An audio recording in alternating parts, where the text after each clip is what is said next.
Hey everybody, welcome back to my channel. My name is Zara. Today I'm going to be doing a video on books that I would put on my school curriculum list if I was asked to. The reason why I wanted to film this video is because kind of twofold. I was reflecting on the books that I read when I was at school, and honestly, I think school does a really bad job of teaching literature, and it made me really hate certain authors that I now love. So like Jane Austen and John Steinbeck are both really good examples of that. At school, I hated both of those authors. I did not enjoy reading their books. As an adult, Of Mice and Men, The Witcher of Discontent, East of Eden, Grapes of Wrath, like some of my favourite books, Pride and Prejudice, one of my favourite books of all time. You know, my perception of those authors has now shifted. I also then kind of have been reading about the book banning stuff that's been going on in the US. I think Florida is like an example of one state that's been banning books. And it started to make me think about like, okay, if I were to put a list together, like what books would I have on my list? I've put together a list of about 13 or 14 books across a multitude of different genres. And I thought I'd kind of give you my rationale as to why I put them on my list and what I think students could get from them. Because bear in mind, when you're kind of at that age, and I'm kind of looking at the ages of like 13 to 18, that's when you're really starting to form your opinions of the world and you're starting to get an understanding of the big wide world. So the books that you read, the media that you consume play such an important role in shaping those world beliefs. And so I picked books that I think tap into different parts of society, different parts of the human consciousness. And yeah, I mean, this list is obviously not final, but I did have a decent think about this, and this is the list that I put together. And these are in no particular order, so without further ado, let's jump in. The first book that I put on my list was Kindred by Octavia E. Butler. And it's really interesting, in the UK, we don't really talk much about slavery. We don't really learn much about what happened in America at that time. We don't really touch that period of history for some really bizarre reason. And we don't even really touch it in the UK as well, because slavery was very much a problem in the UK as well at one point in like the 18th century. When I read Kindred, I read this book in about a day and I felt so emotionally depleted after I finished this book. And you might ask like, oh, is this not too dark for a school student? Like, not really. I mean, we're seeing things happening on the news now that anybody can access. And I also think it's really important as children and young people are forming their thoughts, that they're presented with the reality of the world as it is. I think it's really important not to overshield and overprotect students and children and young adults, because the reality is a lot worse, to be honest. And this book, I think, handles this subject matter really sensitively, and it handles it in a way that just kind of showcases the horrifying reality of what it was like to be a Black person at that point in time. And it doesn't hold back. It doesn't try to minimize the experiences of the people and the characters involved. And it handles it in a way that's incredibly delicate, yet also very emotional and powerful. This is the sort of book that I wish I had read when I was like 15 or 16 years old. Because at that point, you're being faced with certain realities about, you know, whatever country you're in, but almost always is positioned in a way that's positive. Like, I remember learning a lot about the British Empire and how, you know, they went all over the world and blah, blah, blah, blah, blah.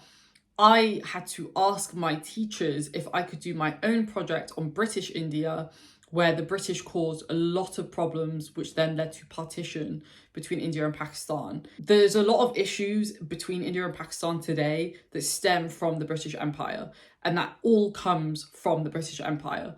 And I would never have really got the opportunity to learn that if I had done the modules that they required me to. I was able to get like a special dispensation to be able to work on my own project, because they do allow it now and then. But if I had just gone by what they told me, I would have thought the British Empire was the greatest thing that ever existed, when in actual reality, it really was not. I bring this up because I think it's an important point to raise, which is that literature and books present a worldview that we're often not presented in like history lessons. And I think that's why literature plays such an important role, because it shapes how we think about different cultures, different people, different historical events, and it provides us with a different view that maybe we haven't always been presented with. The world is very different now because we have the internet. When I was growing up in the 90s and the early thousands, the internet wasn't as sophisticated as it is now. So books were the predominant way that I gained my information, right? It's a bit different now because there's so much information that everybody has access to. But I think it's so important that the school curriculums reflect the reality of our past. And I think Kindred is a really good example of a book that looks at a period of history that impacted a particular group of people in the most inhumanely way possible, in the worst way possible. It does it in a way that is very emotional. And I think that's why this is one of the books that I would have on my list, because it just gives you the reality of the day-to-day average person. And it makes it feel more grounded in reality because of that. The next book I would have on my list is Flowers for Algernon by Daniel Keyes. And the reason why I put this book on my list, not only because it's one of my favorite books, but I think this is a book really about like human intelligence, consciousness. It's a book about trauma. And again, similar to Kindred, it talks about it in a way that is very delicate and sensitive and approaches it in a manner that doesn't kind of shove it in your face. Like you as the reader kind of have to deduce certain things as you're going throughout this book. And I think it kind of trains you inadvertently to spot like signals of trauma or like lack of intelligence or lack of emotional intelligence in a way that maybe other books haven't been able to do. And that's what I really loved about this book, is that it doesn't slap you in the face with a particular message. There's a bunch of different things at play here that impact every single person daily, but it does it in a way that's very subtle and nuanced. And even though it's a very short book, like it's able to present problems that face humanity on a daily basis, even today, even though this book was written however many years ago. I love this book because this book is really about how horrible like humans can be to each other and how trauma can manifest and how that can impact people in their day-to-day life. And I think children and young adults aren't really taught how to handle trauma. And I think reading that through a character like Charlie could maybe be a way that people relate to Charlie's experience, but without doing it in a way that like puts the person who's reading the book on the spot, if that makes sense. Like, I think it's just such an amazing book with such an amazing message or messages.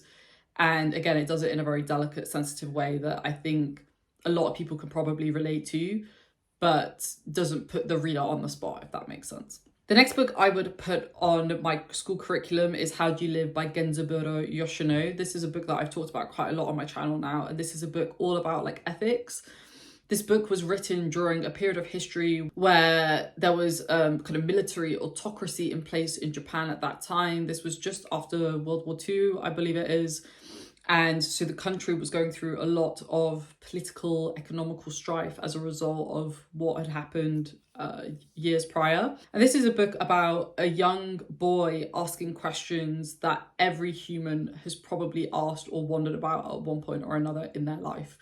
And it's, again, handled in a way that's very quiet and subdued, but it's very nuanced and beautiful when you really think about it. I think all of these books that I'm talking about also require the reader to think beyond the surface as well. So they require you to kind of think critically about what is being said in these books. They treat the reader with a degree of intelligence that I think some books or a lot of modern books don't do these days. How Do You Live is just such a like quiet philosophical book that forces you to be in the position of Copper, our main character, who I think is like 10 or 11 years old. He's quite young.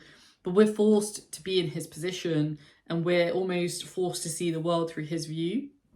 And by doing that, we're able to ask ourselves questions that I think we often forget about and that we often should think about more. I would say that's why this book would be on my list, because whilst it's not talking about really heavy topics in a really obvious way, it does it in a way that is not only very subtle and nuanced, but it's very profound, in my opinion.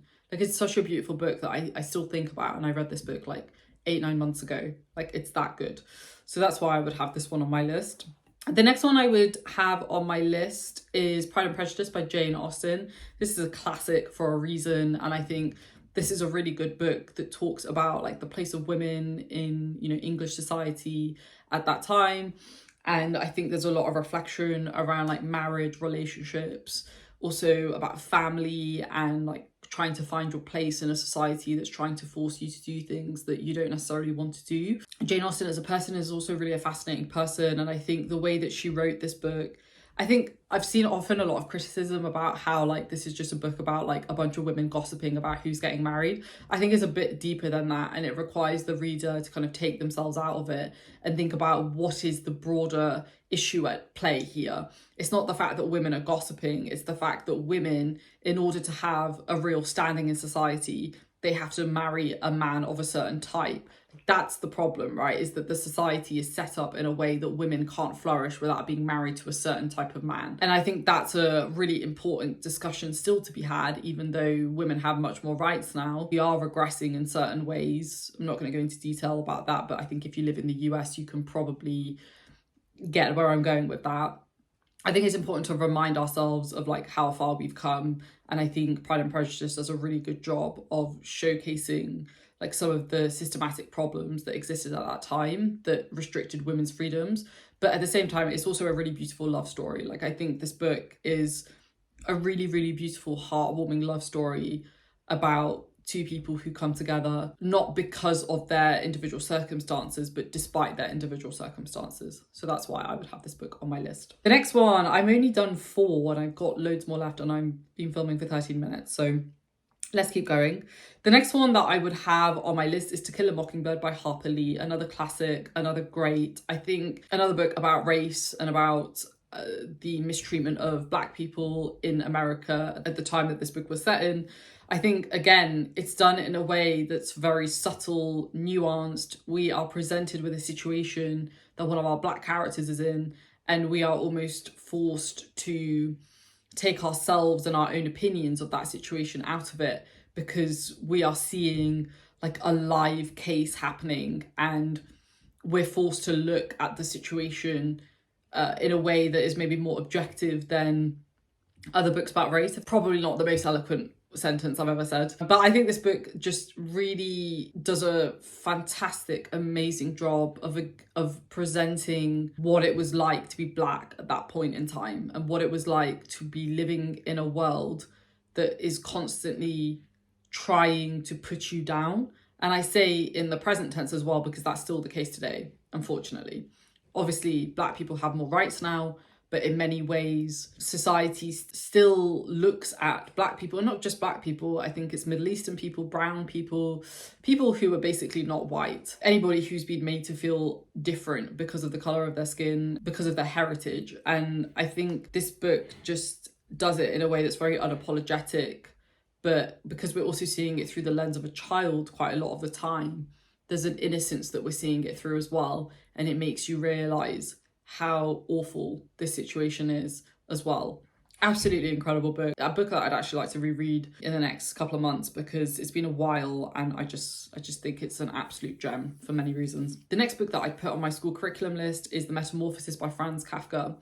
This is the sort of book that I wish I had read when I was like 14, 15 years old, because I think this is a book about like alienation. It's about a man who feels separated from society and who has desires to go and do certain things that he would like to do, but he can't because of social, familial responsibility that's been forced upon him. I think a lot of people can relate to that, and I don't think that's necessarily just relatable for adults. I think people who are like young adults coming into adulthood, trying to understand what their place is in the world, trying to understand what they want from the world, probably can relate to some of the themes in this book.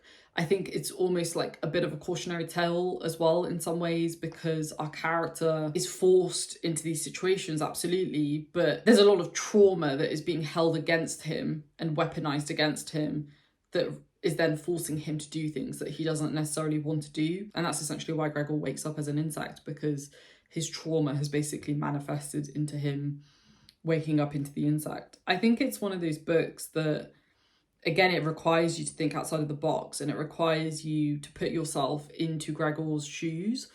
And because you're put into his shoes, you do feel a lot of empathy towards this character, and it kind of makes you think about what you would do if you were in that situation.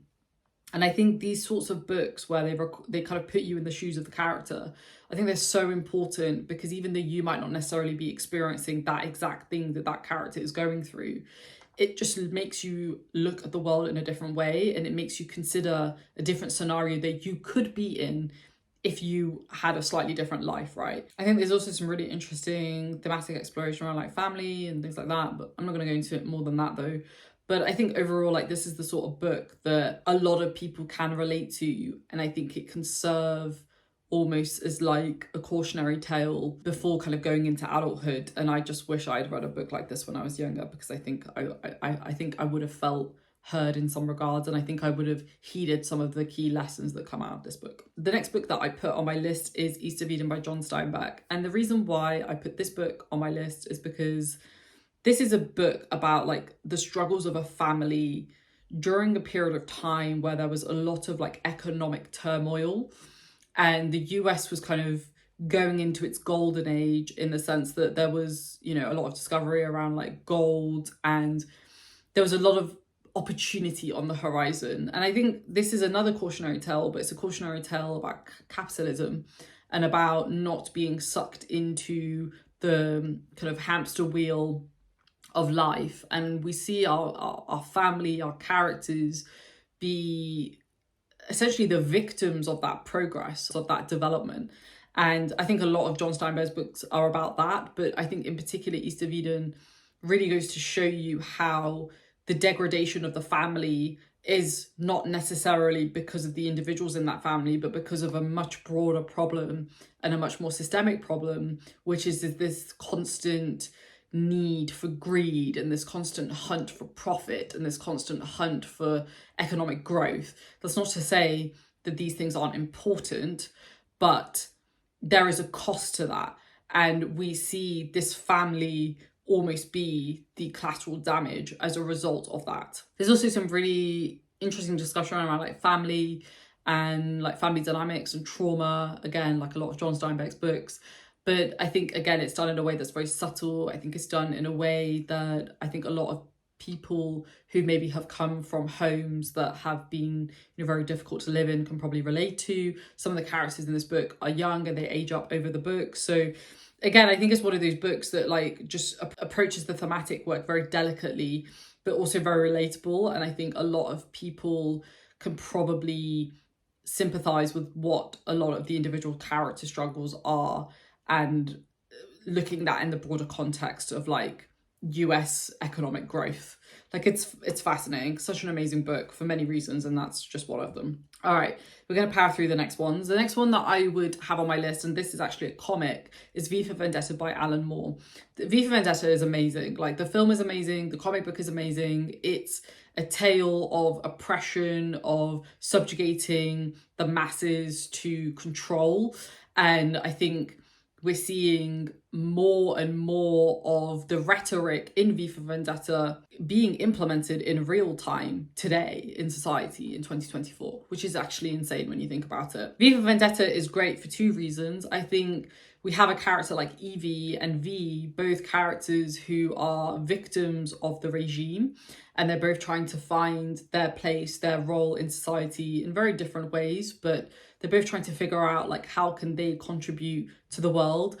V is trying to upend the system, and rightly so. Evie is trying to find her place in the system so that she doesn't upset it and so that she can just live a normal life. Obviously, that doesn't really happen because of certain events that ensue. We really see how these two different characters are trying to survive, but in very different ways. Not only do we have these two incredibly well-written characters, but then we also have this broader context of this government that is trying to control the masses and is trying to keep the masses like downtrodden and separated from the elite. This is a tale as old as time. This comic will never not be relevant, in my opinion. I think if you look at some of the stuff that's happening in the world today, you can see direct parallels to what is happening in V for Vendetta. I think it's really important for young people in particular to realize that the world is not as it seems. I think you realize that as you get older, you're sold a very particular message as a young person, that if you work hard, you go to university, you go get a job, blah, blah, blah, you go get married, everything will work out. But that's a lie. And I think more and more people are realizing that. And I think it's more important for younger people to realize that earlier on, so that they can build the tools to equip themselves for the reality that is the 21st century. Amazing comic. Everybody should read it, no matter what age. But I think particularly when you're really starting to formulate your worldview, very important to read. If and when I ever have children, this is a comic that I will read to them when they're relatively young, I think, because I think it's such an important message. The next one that I put on this list is Aristotle and Dante Discover the Secrets of the Universe by Benjamin Sayens. This is a really beautiful book. I've talked about this book a few times on my channel, and this is a book that is about a gay boy trying to understand his place in the world, trying to understand his place in a world that doesn't want people like him. And as somebody who's never experienced that in that way, specifically, you know, I'm not gay, so I don't know what that particular experience feels like.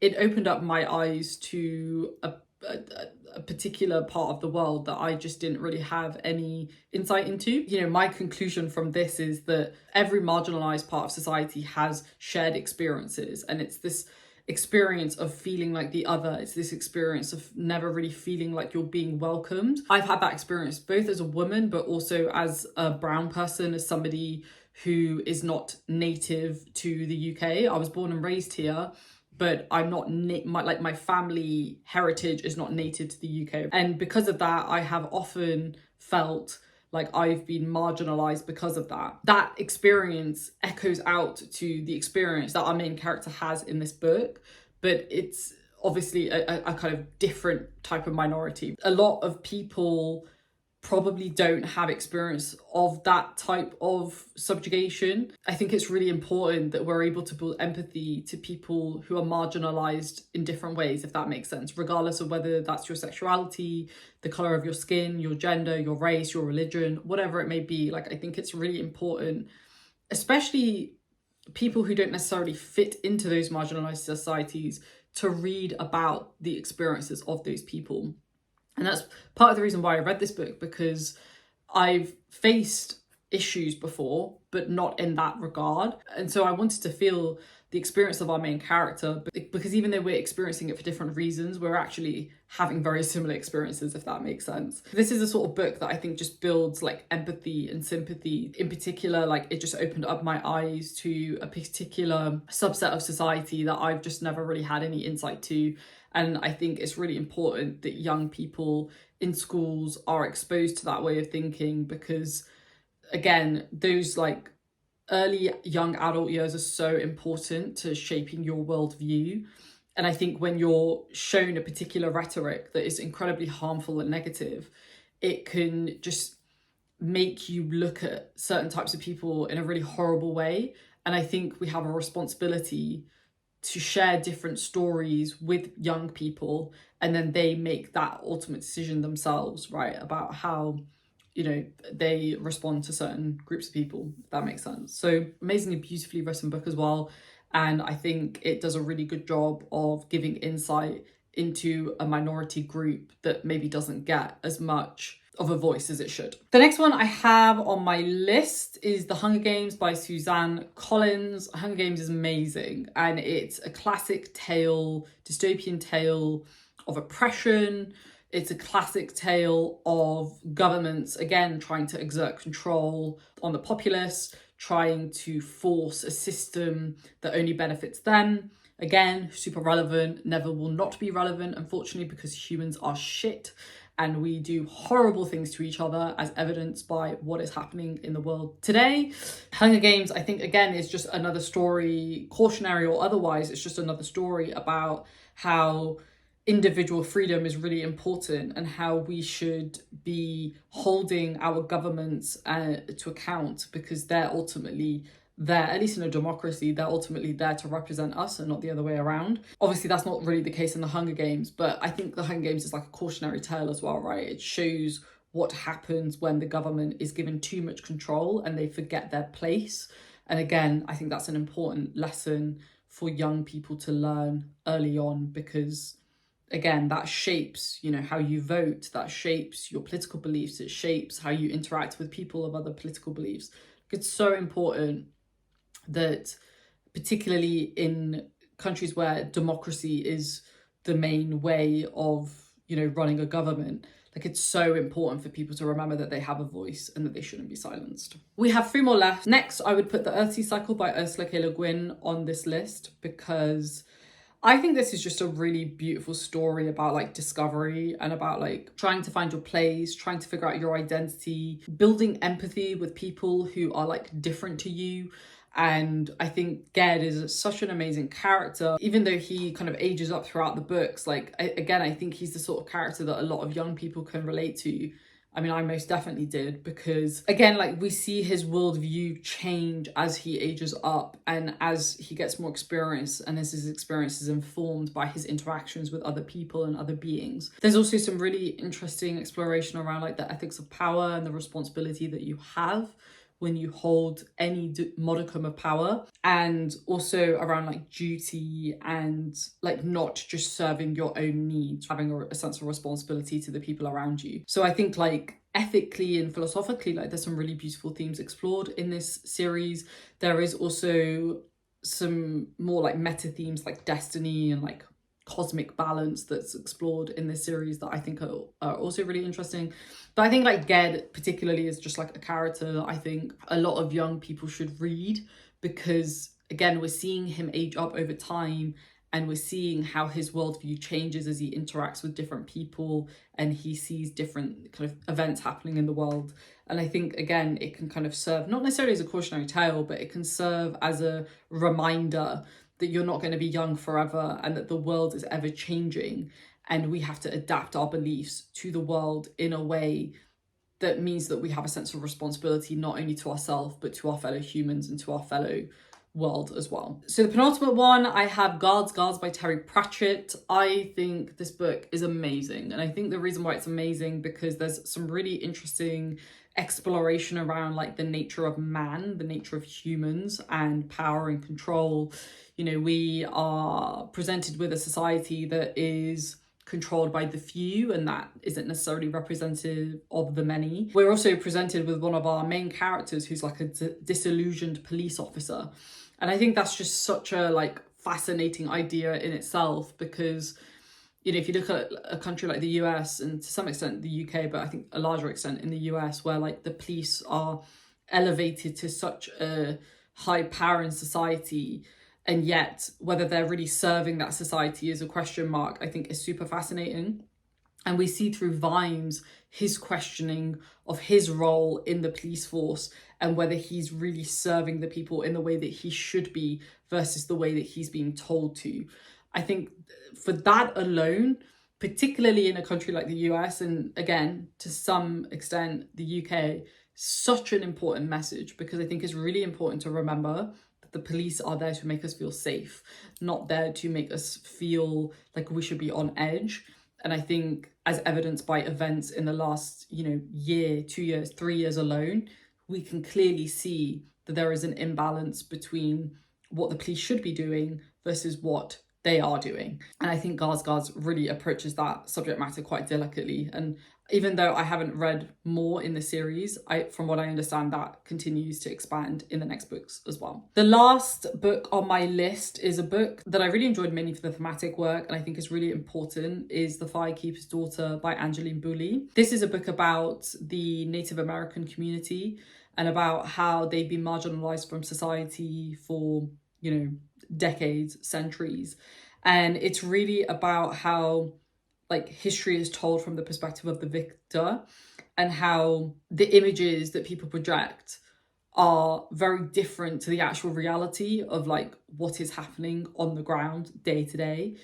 This is a book that's quite heavy in many ways because there is exploration around assault and grieving and death, but again, I don't think these are topics that we should be shying away from when you're a young adult. When you're 15, 16 years old, in my opinion, I think people don't give enough credit to young adults. I think we should be talking about these topics in a way that's very sensitive, like the way that it's done in this book, because, it's not as if there is an absence of these things when you're young, right? It's just that you're not really taught about it in a way that's allows you to pull from that. And I think there is a really great like exploration around like bigotry and generational trauma and how those two things are like directly correlated. Because you're marginalized from a society and people are treating you like a second-class citizen, there is trauma that is then internalized as a result of that. I could speak about my own experience here, but I'm not going to. But like, I think there is a lot of exploration around the treatment of this community and how they have been segregated beyond belief in a way that is just really disgusting and immoral and just honestly quite vile. And again, you'll notice there's a lot of common themes between the books that I've chosen, but there's a particular reason for that. And I think it's because we are often presented with a certain type of worldview in a lot of the literature that we're given when we're younger. But there is so much more than that. And I think it's so important, particularly if you're from, you know, a country like the US or the UK, where these empires have created so much damage in the world. I think it's so important for young adults to be presented with that reality and the cost of that reality.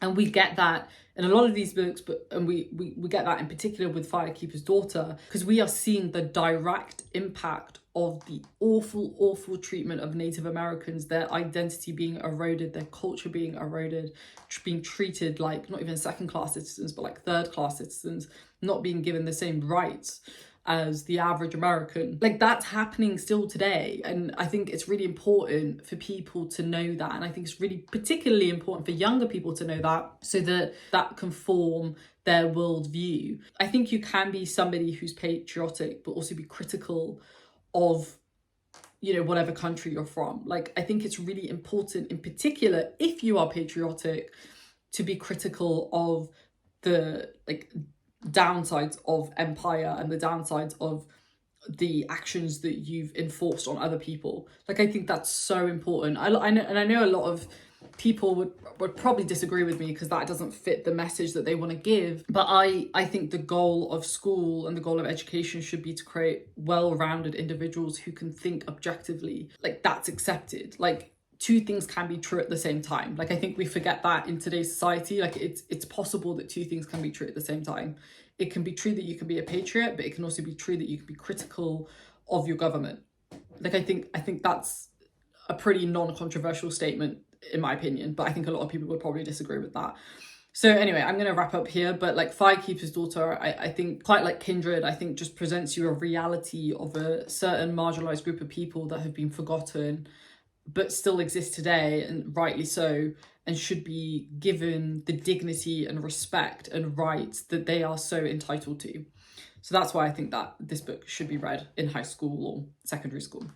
So those are the books that I have on my list. There are more that I would put on this list, so I might do a part 2 of this video at some point in the future, but these are the kind of initial ones that came to my mind. There are also a lot of fantasy books that I would put on this list, but I kind of wanted to limit what I put on this list. But like I said, I'll do a second part.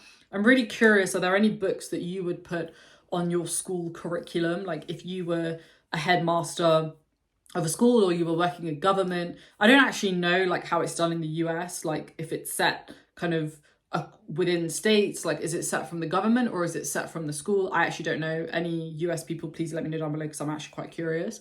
But like, let's just say hypothetically you were given the responsibility of creating the school curriculum. Like, what books would you put on your list? Are there any books that you wouldn't put on your list? Like, I'd be really curious to hear that as well. And yeah, let's take the conversation down below because I think this is quite an interesting topic to talk about and like it's very relevant as well. So thanks for watching, folks. If you like this video, please do give it a thumbs up and I'll see you in my next one. Thanks for watching. Stay safe, take care, and I'll see you very soon. Bye.